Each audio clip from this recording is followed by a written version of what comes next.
everyone, and welcome to the MFG Advocate on IMTS TV. I'm Penny Brown, and today I'm talking to Rebecca Taylor, who's the Senior Vice President at the National Center for Manufacturing Sciences. How are you today, Rebecca? Very well. Thanks for having me. Well, thank you for joining us today. So this has been a great event. We're here at the MC2 conference talking all about digital manufacturing. Now, can you tell us a little bit, what is NCMS and what is its primary mission?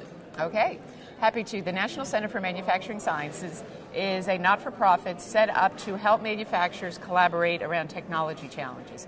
And for 30 years, we've been bringing manufacturers from different sectors together to do that collaboration. And a lot of people say, oh, I collaborate.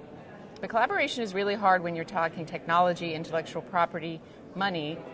So, NCMS's role is to try and bring these companies together to leverage their assets. And those assets could be intellectual property, it could be knowledge, it could be resources.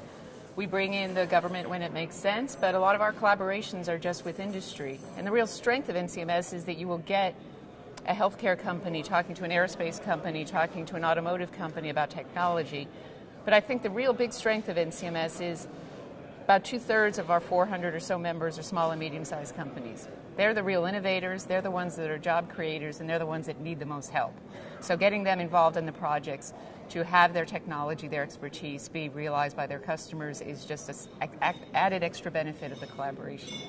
Absolutely. Now, you have been there for, almost 25 years, right? Yes. So how has the mission changed there, and how has it stayed the same in that time? So I will say our mission is always to advance manufacturing, so that remains consistent. What's really evolving is just the new manufacturing technologies are allowing people that never could have imagined being manufacturers be manufacturers. And one of the great stories I like to tell is one of our member companies was looking for someone to run an additive 3D printing machine in their shop, and he couldn't find someone qualified. And he said that he was the trailing spouse as his wife took him to a jewelry store, a jewelry show, and all of these artists were showing their wares that they 3D printed. And he got a bright idea. Well, they know how to work the equipment. And he said, I talked to everyone that was there that made their stuff 3D. I said, I've got a vacancy, a job with benefits. Most of them thought I was crazy, but in the end, 4 said I could contact them, and I hired one. And this is how I see manufacturing and technology evolving, so that somebody who would never ever have thought themselves as a manufacturer, the technology is becoming cheaper and more accessible. And having those folks integrated with us and some of our traditional old line manufacturers is making for some exciting times. Absolutely.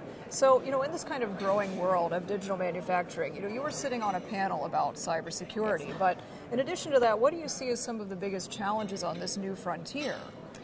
And so big data has just a whole raft of challenges. One of the things I heard is that manufacturers have probably one of the biggest data generating activities of any company out there, but most of it lands on the floor, because companies aren't collecting it, aren't analyzing it, and data without analytics are just ones and zeros. So one of the big challenges is, how do you take this data, how do you analyze it, and then make that worth something to your enterprise? Because you want the data analytics to matter to you, to your bottom line, to your profitability, to your competitiveness, to your worker output, all of those good things. And without good analytics, you can't get there. But also, just as important is the securing of that data, because that is your bread and butter, and a lot of times it is your IP, and without proper cybersecurity, you're making yourself vulnerable. Absolutely. Yeah. Now, another theme we keep hearing today is sort of manufacturing is this conservative kind of industry, compared to, of course, things like IT and even media and some of these other industries.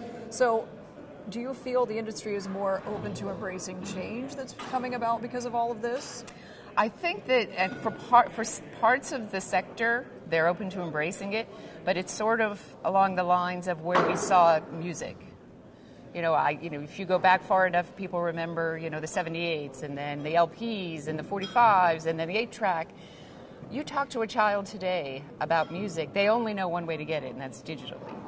And so I think that it takes a while, maybe, and I think manufacturers, maybe some of the old line manufacturers, it will take a little bit longer, but the revolution will take them. So they're either going to be riding the front of the wave or be crushed by it. So it will take some time, but I think they'll come along. Well, thank you so much today for your time, Rebecca. Thank you, and it's a great show here today, and I'm so pleased to be a part of this activity. This has been Penny Brown for the MFG Advocate on IMTS TV.